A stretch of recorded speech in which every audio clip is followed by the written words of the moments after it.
नमस्कार मैत्रिणींनो, संगीता क्रिएशन्समध्ये तुमचं मनपूर्वक स्वागत आहे. सर्वांना श्री स्वामी समर्थ. तर आजच्या व्हिडिओमध्ये आपण आज नवीन बाही डिझाईन पाहणार आहोत. गोपी बाहीच पण नवीन प्रकार. तर त्यासाठी मी इथे जी अस्तरवरती स्लीव्स कट केलेला आहे त्यापेक्षा डबल कापड घेतलेला आहे, कारण इथं प्लेटी टाकणार आहोत गोपी बाहीला आणि उंचीही थोडी जास्त घेतली आहे, कारण दंडघेराच्या बाजूकडून आपण कापड फोल्ड करणार आहोत. तर पहा, रेग्युलर गोपीबाईसाठी आपण 1 इंचच एक्स्ट्रा घेतो. इथं जवळजवळ मी 2 इंच घेतलेला आहे. 1 इंच फोल्डिंगमध्ये जाईल. आणि आता हे जे कापड आहे हे पहा, तर बंद बाजू माझ्याकडे ठेवली आहे आणि ओपन बाजूकडून मी 4 इंचावर मार्किंग करून घेते, कारण त्या मार्किंगपासून पुढे आपल्याला प्लेटी टाकायच्या आहेत. आता हे 4 इंचाचं मार्किंग म्हणजे फिटिंगसाठी करायचं असतं. तर आता 4 इंचावर मार्किंग करून घ्यायचं आणि दोन्ही बाजूने कट देऊन घ्यायचे, म्हणजे प्लेटी कुठपर्यंत टाकायच्या आणि कुठे थांबायचं हे लक्षात येईल. तर पहा, दोन्ही बाजूने या पद्धतीने कट देऊन घेतलेत. आता दंडघेराची जी बाजू आहे कुठल्याही एका बाजूकडून उलटी सुलटी बाजू पाहून घ्या आणि फिनिशिंगसाठी टिप मारून घ्यायची आहे. तर पहा, या पद्धतीने तुम्ही अर्धा इंच 1 इंच फोल्डिंग करू शकता. मला प्लेटी थोड्या मोठ्या घ्यायच्या आहेत म्हणून मी 1 इंचाचं फोल्डिंग केलं आहे आणि आता इथे शिलाई मारून घेते.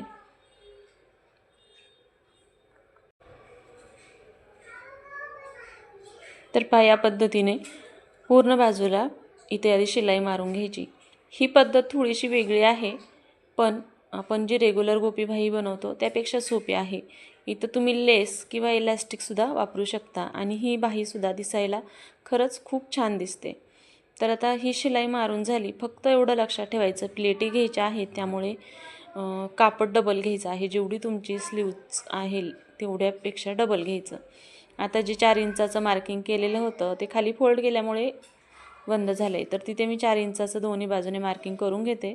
आता इथे आपण कट देऊ शकत नाही. आता या मार्किंगपासून पुढे प्लेटी टाकून घ्यायच्या आहेत. आता प्लेटी छोटी मोठी अशी नाही, तर एकसारख्या प्लेट जवळजवळ अर्धा इंचाच्या प्लेट्स टाकून घ्यायच्या आहे. आता बंद बाजूकडून न करता सुरुवातीला जी ओपन बाजू आहे, म्हणजेच ज्या बाजूने आपण शिलाई मारलेली नाही त्या बाजूकडून प्लेट्स टाकून घेऊ आणि मग प्लेट्स दंडघेराच्या बाजूकडून टाकायच्या आहेत, कारण या प्लेट्सची जी दिशा आहे ती उलटी होणार आहे. म्हणजे आता ह्या प्लेट्स मी वरच्या टाकत आहे त्या मी माझ्या बाजूकडून घेत आहे. तर आता खालच्या बाजूने जे प्लेट्स टाकणार आहोत त्यांची विरुद्ध दिशेने तोंड करायची, म्हणजे ही स्लीव्ज दिसते वेगळी. तर इथे थोडंसं चेंजेस आहे. त्या स्लीव्जला सुद्धा आपण त्याच पद्धतीने करतो, पण इथे हे थोडंसं वेगळं आहे. सरळच लायनिंगमध्येच प्लेट उलटी करायची. आता जे 4 इंचाचं मार्किंग केलेलं आहे त्या मार्किंगवरती या पद्धतीने प्लेट उलटी फिरवायची आहे, अशा पद्धतीने. तर पहा, अगदी विरुद्ध दिशेला तोंड केलेलं आहे वरच्या प्लेटचं. त्याची विरुद्ध दिशा जी आहे त्या दिशेला तोंड करायचं आहे आणि शिलाई मारून घ्यायची आहे. सरळ कापड पकडायचं आहे एका लाईनमध्ये.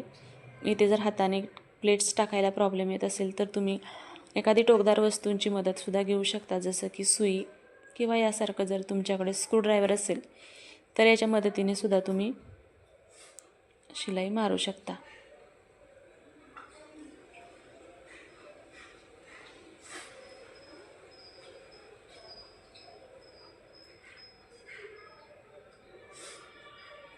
तर पहा, आता जिथपर्यंत प्लेट्स टाकलेले आहेत तिथपर्यंतच शिलाई मारून घ्यायची आहे.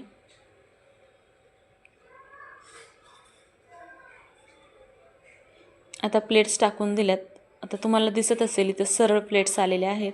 कापड थोडं सिल्की आहे त्यामुळे प्लेट्स थोडंसं विस्कटलेले दिसत असतील, पण ह्या प्लेट्स अगदी सरळ विरुद्ध दिशेने आहेत. आता या प्लेट्सवरती मी इथे लेस लावून घेते. इथं ऑप्शनल आहे, तुम्हाला जर इलॅस्टिक लावायचे असेल तर जेवढा तुमचा दंडघेरा आहे त्यापेक्षा दंडघेराचा 3रा भाग इलॅस्टिक घ्यायचे आहे. म्हणजे सपोज तुमचा दंडघेर 12 इंच असेल तर तुम्ही 8 इंचाचं इलॅस्टिक घ्या आणि ती इथे लावून घेऊ शकता. पण आता मी इथे इलॅस्टिक न लावता लेस वापरणार आहे, त्यामुळे मी इथं जी आपण शिलाई मारलेली होती त्या शिलाईवरती लेस लावून घेतली आहे. एक्स्ट्राची लेस मी कट केली आहे आणि ते पाहू शकता सुंदर अशी आपली गोपीबाही तयार आहे. आता हे सिल्कचं कापड असल्यामुळे प्लेट्स या पद्धतीने दिसतात. तुम्ही इथे प्रेस पण करून घेऊ शकता, पण खरं तर ही स्लीव्ज जी आहे ती घातल्यानंतरच अगदी छान दिसते आणि प्लेट्ससुद्धा इथं छान दिसतात. तर अशा पद्धतीने स्लीव्ज डिझाईन तयार आहे. दोन्ही स्लीव्ज पाहू शकता. आता आपण स्लीव्जची जी काही फ्रंट बाजू आहे ती पाहायची आहे, चेक करायची आहे. बऱ्याच वेळा दोन्ही स्लीव्ज एकाच बाजूच्या होतात, त्यामुळे म्हणून मी तुम्हाला नेहमी सांगत असते की शिलाई मारताना स्लीव्ज उलटी आणि सुलटी बाजू पाहून घ्यायची आणि मग शिलाई मारायची, जसं की मी मार्किंग करत असते.